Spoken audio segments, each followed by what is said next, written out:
This may come as a surprise, but I'm an X-Men fan. Yes, ever since I was a wee little lad, I've been a fan of Marvel's Merry Band of Mutants. In my opinion, they're by far Marvel's best superhero team. They do everything all the other teams do as well, if not better than them. Epic sci-fi adventures, political and philosophical debates, fantasy, X-Men does it all. Hell, they even have more creative and appealing costumes, unlike, let's say, the Avengers, where every member looks so distinct and unique to the point that they don't look affiliated to each other. The X-Men managed to take a uniformed approach while still managing to make every costume look distinct and unique to each character. So now that I established my love for the classic yellow leotard wearing X-Men, let's completely ignore them so we can talk about the movies! Oh, brother, this guy stinks! The X-Men movies are divisive, to say the least. Most people remember them for being unfaithful to the source material, full of bad movies, having a messy timeline, going as far as to treat the comics as something to be ashamed of. We got ourselves an X-Men fan. You do know they're all bullshit, right? Maybe a quarter of it happened, and not like this. Hell, the most noticeable callback it had in recent years was in X-Men 97 when the original line, "What would you prefer? Yellow spandex," was mocked. You actually go outside in these things? What would you prefer? Yellow spandex? Almost forgot. Am I going to war or a circus? What'd you expect? Black leather? And for all their flaws, and as much of an unpopular opinion this is, I not only love the series, but personally prefer it over the MCU. Now, you may be thinking one of two things. One, who let me out of the loony bin, or two, how could anyone prefer the messy timeline, black leather, badly written X-Men series over the colorful, cohesive, well-written, and relatively comic-accurate MCU? I mean, how could anyone in their right mind prefer the powdered donut To the over holy chocolate donuts? Well, I guess you'll just have to tune into this definitely easy-to-digest video, which I did not write 96 pages worth of notes for and a 55-page long script. Enjoy! You know, you should wear your seatbelt. Hey, look, kid. I don't need advice. That's an auto.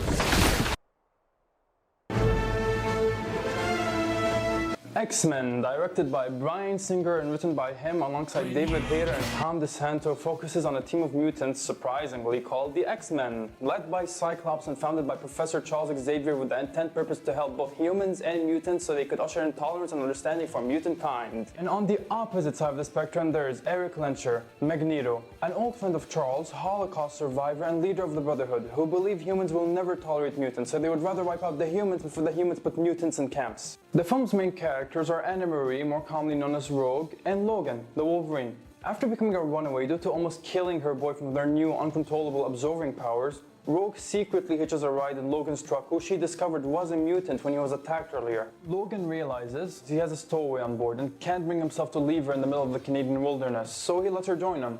Suddenly, they're attacked by Brotherhood member Sabretooth, but then saved by the X-Men. Rogue becomes a student in Xavier's school while Charles makes a deal with Logan, offering to help him uncover his forgotten past as long as he stays with the X-Men so they can keep him away from the Brotherhood, believing that they're after him for whatever scheme Eric is planning. Unfortunately for Charles, Magneto was actually after Rogue so she could observe his magnetic abilities to power his machine that turns humans into mutants, sacrificing her life rather than his own. Unbeknownst to Eric, his machine is faulty and kills the humans shortly after mutating them.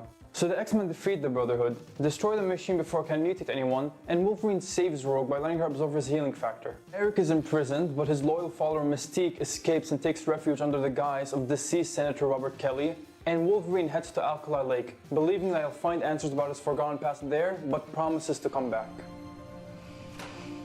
I'll be back for this. I think this film was a crucial first step for how the current film climate turned out. If it wasn't for X-Men giving us a serious superhero film which for the most part didn't try to portray itself as cheesy or primarily made for kids, we probably would have never even gone the Avengers, because Kevin Feige, architect of the MCU and current CEO of Marvel Studios, wouldn't have worked with Marvel, because this film wasn't just the first Marvel film he produced, it was the first film he ever produced in general. And its effects wouldn't have just been felt at Marvel, but the overall industry. The version of Batman Begins we got probably wouldn't have been made because the only other massively successful superhero film to come out unaffected by X-Men would have been the first Spider-Man, a light-hearted, colorful superhero movie.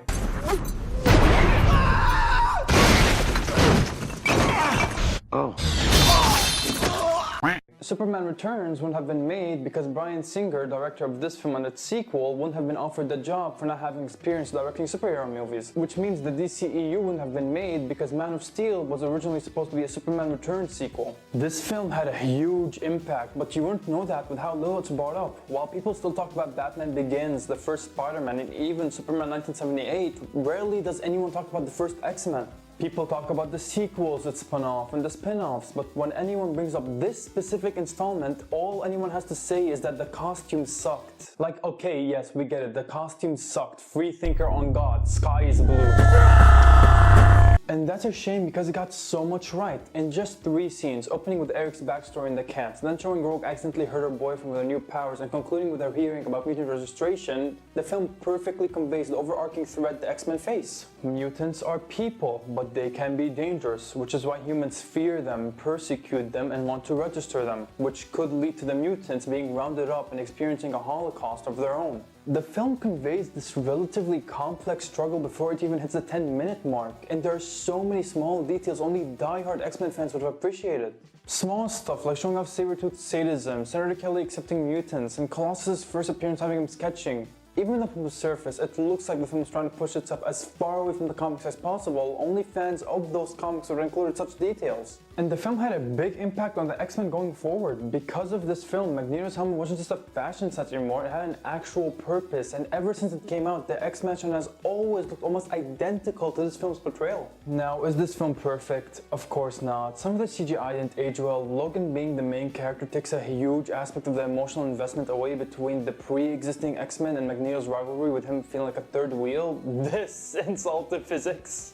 The infamous complaint of the suit sucking, and Eric's characterization feeling inaccurate to both his comic and prequel film's counterparts. You're so full of shit.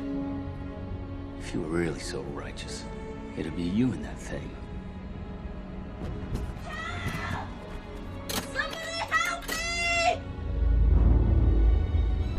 And even though I'm tired from hearing the same complaint about the suit sucking, it is a very valid complaint. One of the most appealing parts of superheroes is the costumes. It's what everyone wants to see when a new superhero project is announced. Whether it be film, animation, TV, video games, hell, even a new comic series, people want to see the costumes. So instead of adapting their classic, iconic yellow costumes or reinventing them in a way that still pays homage to the original designs, the film gave the characters black leather suits that look almost identical to each other, and then mocked the idea of the classic suits. You can't even say they're more practical because the actors can't even move in them.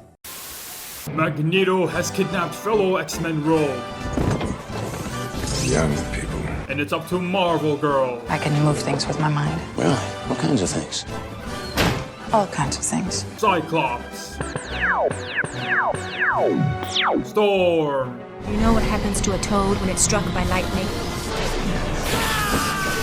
Same thing that happens to everything else. And Wolverine to save her. Hey, Bill. I'm not finished with you yet. But first, they must overcome their greatest foe yet. The Sea Wall! And even though for the most part they did get the X-Men's core personality traits and powers right, they could have been much better. Cyclops feels more like an obstacle to Logan rather than an actual character, an obstacle that's done nothing but be nice to him. Storm doesn't resemble her typical goddess-esque depiction at all, and Jean's most defining character trait is that she's Cyclops' girlfriend and Logan has the hots for her for no reason other than she's physically attractive. And I have quite a few more issues and nitpicks with this film, but they weren't big enough to ruin the experience for me. It's a great introduction to Marvel's Children of the Atom, showing off most of the main players you'd expect, while entertaining you with good action, an interesting lead, and a great villain. But as a general action or even superhero film, it's good, but there's plenty of other films, both part of and separate of this franchise, which are way better and have more to offer. So even after saying all of that, would I still recommend this film to anyone that wants to get into X-Men? Sure. Let's fucking go!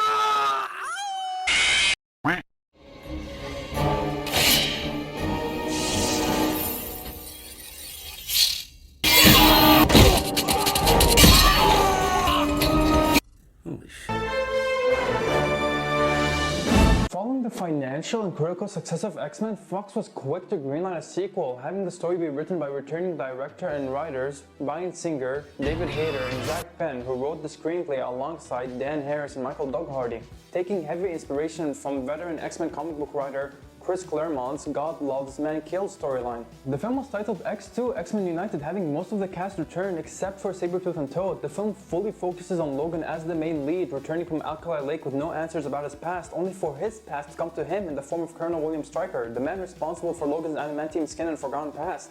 Due to his troubled past with mutants and losing his wife to one, his son Jason, Stryker plans on forcing Charles to use Cerebro to kill every mutant on Earth in an instant psychic attack focused purely on them. So it's up to the X-Men and Brotherhood to set aside their differences so they can stop Stryker and save their kind, and right after that's been achieved, treachery ensues as Magneto deceives Charles into targeting every human instead. The X-Men thankfully stop Charles in time before he could succeed and try to escape, but the Blackbird is having technical issues and a wave is coming that's gonna kill them all. So Jean Grey sacrifices herself to save the rest of the team, who mourn her death, saving the world at a heavy cost. Or so they think! Don't you love it when a good film gets a sequel and the sequel is better in every single way? X2 is undoubtedly the best film in the trilogy, and that's for so many reasons. It has a great villain, a great cast of characters, terrific character writing, exciting action, a thrilling plot, and one of the best openings I've ever seen in the superhero genre. Seriously, that opening is excellent!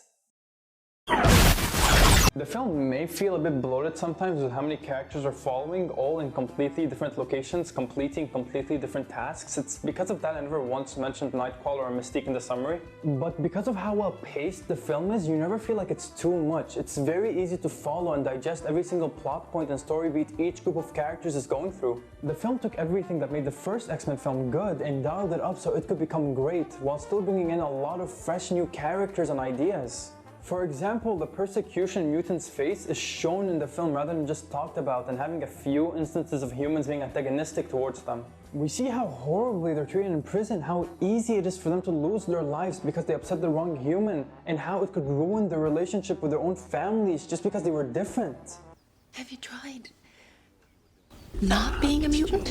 Mutants don't just feel like a separate faction of humans, they're treated as a different species who don't deserve empathy or respect, a treatment that's all too common for too many people. Humans want to either fix or kill them, both applying for Stryker, who rather than implementing compassion wanted a solution for his son who couldn't control his powers, which got his wife killed and sent him on this vendetta against all mutants. And because the antagonist of the film has a direct connection with the protagonist, there's so much more emotional investment in the story. My favorite scene in the entire film is when Logan is remembering his past and the pain Stryker put him through. We see how, because of the actions of just one man, Logan's life was completely ruined and transformed into this never-ending tragedy. And I'm still just scratching the surface for all the great positives of this film. Like I said, the action is amazing, arguably the best in the franchise, and all the side characters are a treat to watch. Nightcrawler, Mystique, and Magneto are all the standouts of this film, and I'd be standing here all day explaining every single thing I liked about them and the others. If there's just one film I could rewatch in this trilogy, I'd pick X2 hands down. Other than a few strange shots and a slightly bloated cast focusing on some characters more than others, this film is a near perfect X-Men story, and I will happily rewatch it in the future.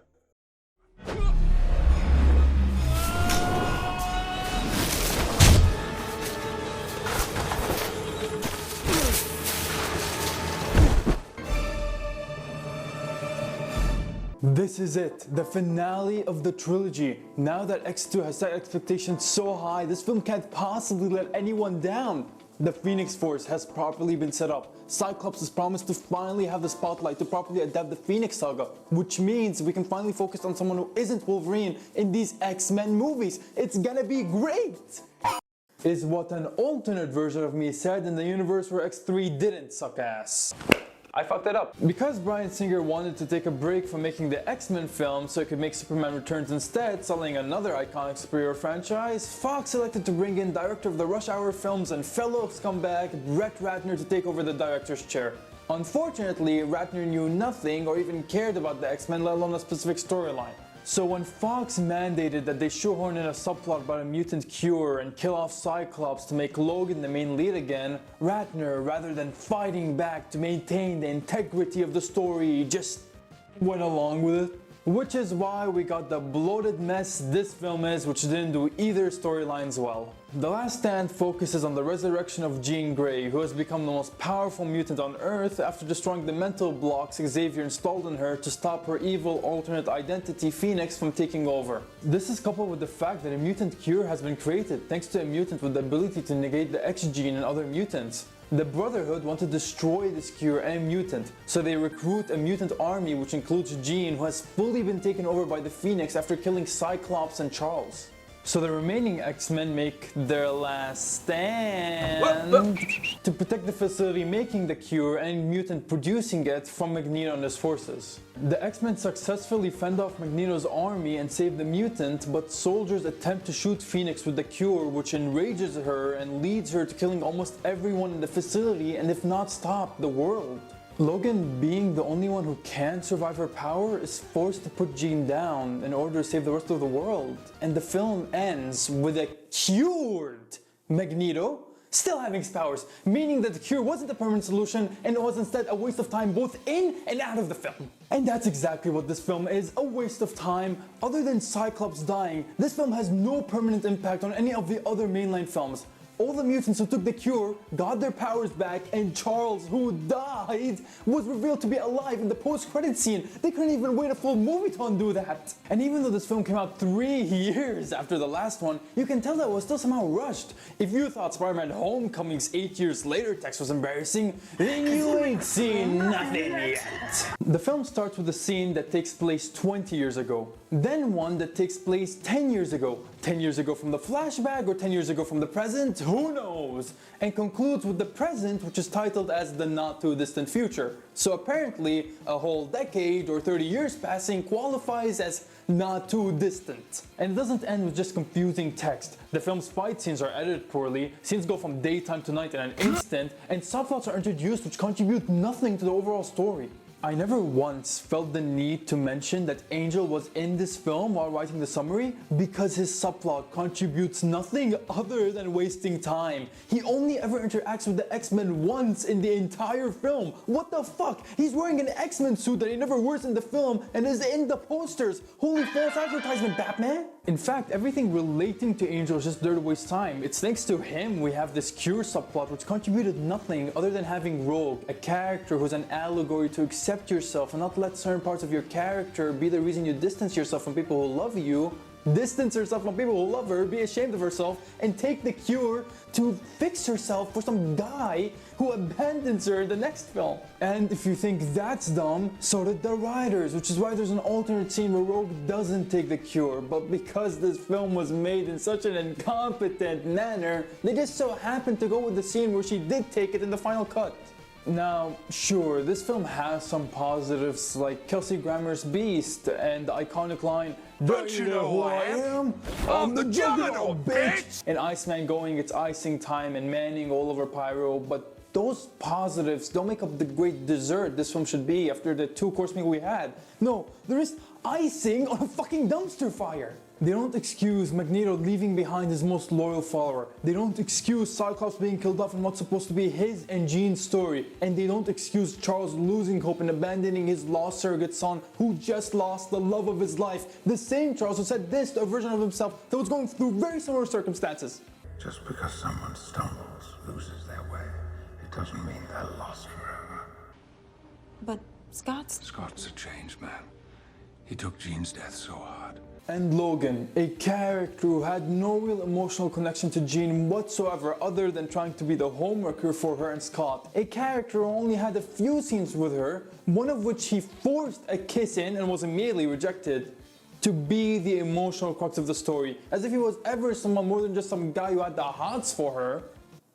That's so stupid! This movie is a genuine mess. It doesn't successfully end off the trilogy, it doesn't successfully tell either the Cure or Phoenix subplots well, and it doesn't achieve giving a satisfying ending not just to the trilogy, but to itself too. Rather than having the characters mourn the deaths of Jean and Charles by the end of the film, other than newcomers to the X-Men, Kitty Pryde doing exactly that, the established cast who knew these two stare off into the sunset, smiling as if nothing happened, like I will when I never have to talk about this film ever again after this segment of the video. Don't rush. First of all, thank you for making it this far to this part of the video. I really appreciate that you watched all of it. It means a lot to me. And if you really liked it, then please make sure to lick subscribe, turn on the not fiction button, and comment down below. Also, a huge thanks to Corimander for making the YouTube's thumbnail and the profile picture and banner for this channel. Also, if you really like this video, then stay tuned, because this is actually part of a series where I look at everything Fox did with the X-Men movies and shows. So, you know, stick around. I'd love to have you here.